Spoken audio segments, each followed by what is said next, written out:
Hello all. Right, another video for Godzillas.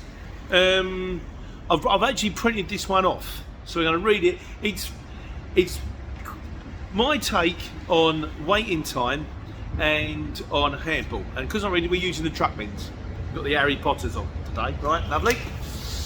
So I'm going to read out a few bits here, and we're going to do a response on it, So he says, regarding waiting time, he said, the main issue I've got is you get the first 20 minutes free.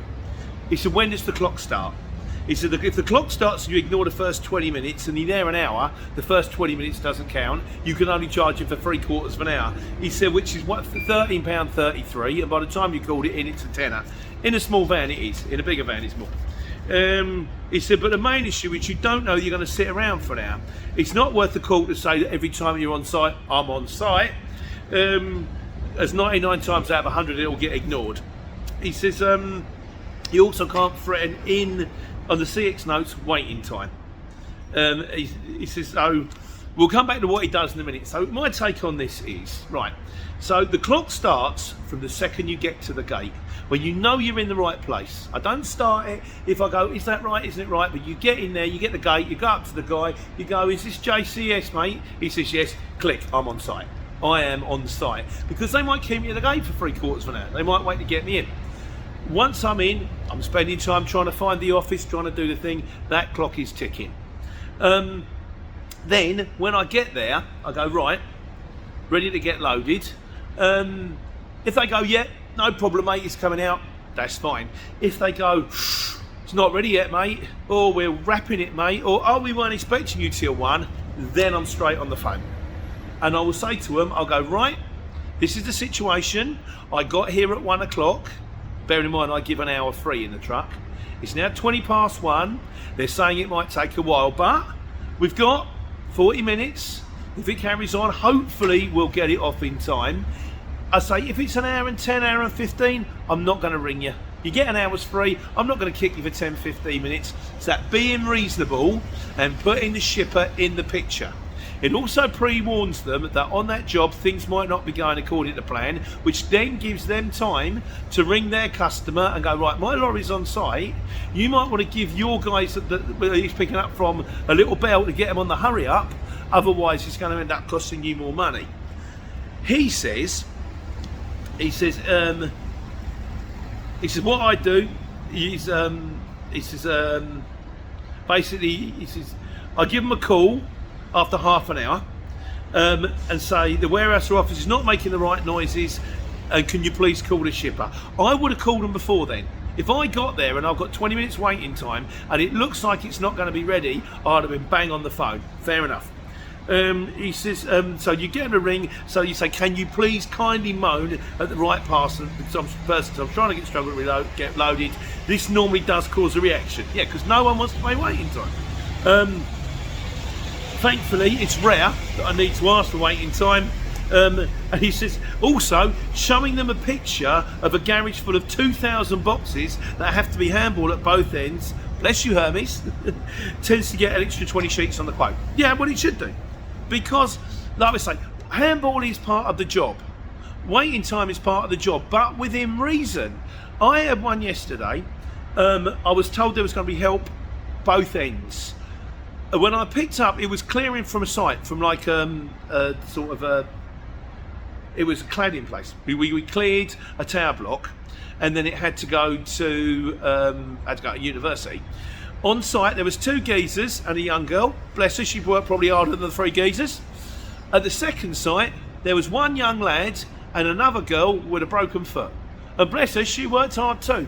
But you ring them up and you go, look, the first one I was there for nearly 2 hours. I charged them an hour's worth of handball. The second one I was there for an hour and a half. I still said, look, I'm going to ask you for an extra hour handball. It's not like this for me. I'm normally full time. We have filled the lorry full of rubbish, and I've worked hard to get it off. As it is, then the shipper's going to work out. You know, they might ring the customer, kept the shipper involved in the loop all the way. They kept saying, don't worry, I'll pass it on. They obviously passed it on because they was happy to pay it. Right, now coming back to the handball thing, he says, it'd be interesting to hear your thoughts on this one. Says an example this week. He said, I did a job, didn't read it properly, 3 collections. Now we've all done that. We've gone, oh, lovely, I'll have that. Oh, hang on. It says 2 drops. Oh no, 2 drops plus the final drop. That's 3, isn't it? But once you quoted him, he said, I quoted him wrongly, wipe my mouth, walk away. He says, wait, let that go. He says, first place, pallet full handball. Second place, 2 pallets full handball.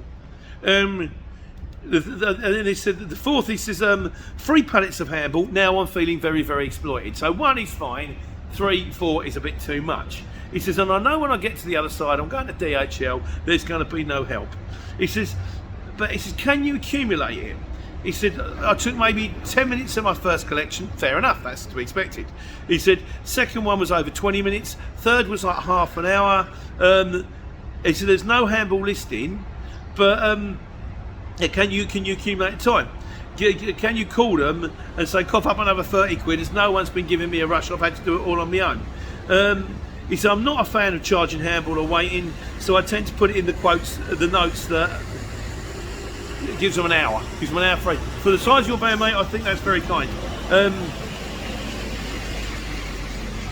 He says, I do this as a matter of course with ST10 and ST14. Yeah, that's JCB. Hermes Rugby. I've done Hermes Rugby. And Amazon everywhere. He said, be interested in how you would have handled it. Again, the thing that you've got to understand is, well, the thing you probably know, you're a seasoned professional, like, you know, it's not an exact science. It's a matter of judging it yourself and thinking, okay, well, that's more than I expected, but I'm going to have to swallow it this time. Because sometimes you get there and the guy goes, here's a box, mate. Well, sometimes you get there, he's sitting waiting there, yeah, that's yours, mate.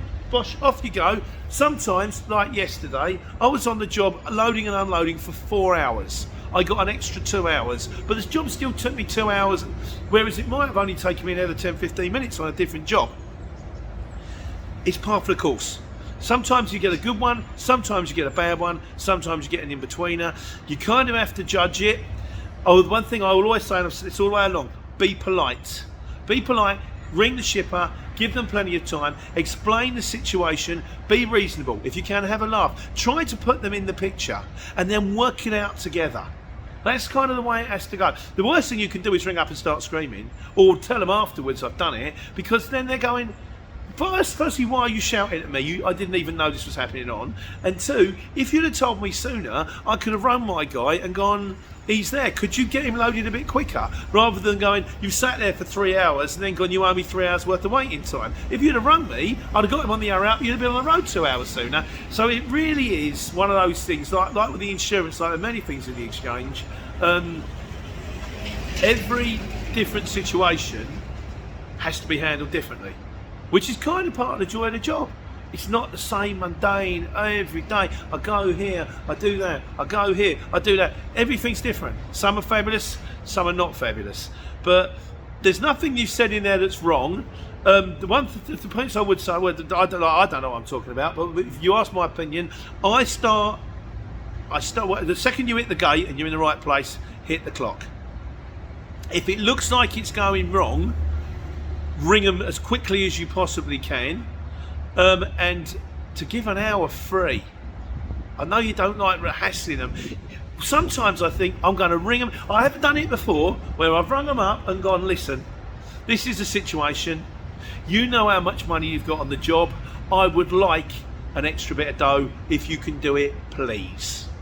And sometimes they go, we can't do it. You go, okay. Sometimes they go, I tell you what, mate, I'll bung you a tenner. I say, just give me a drink out of it. A tenner's a tenner.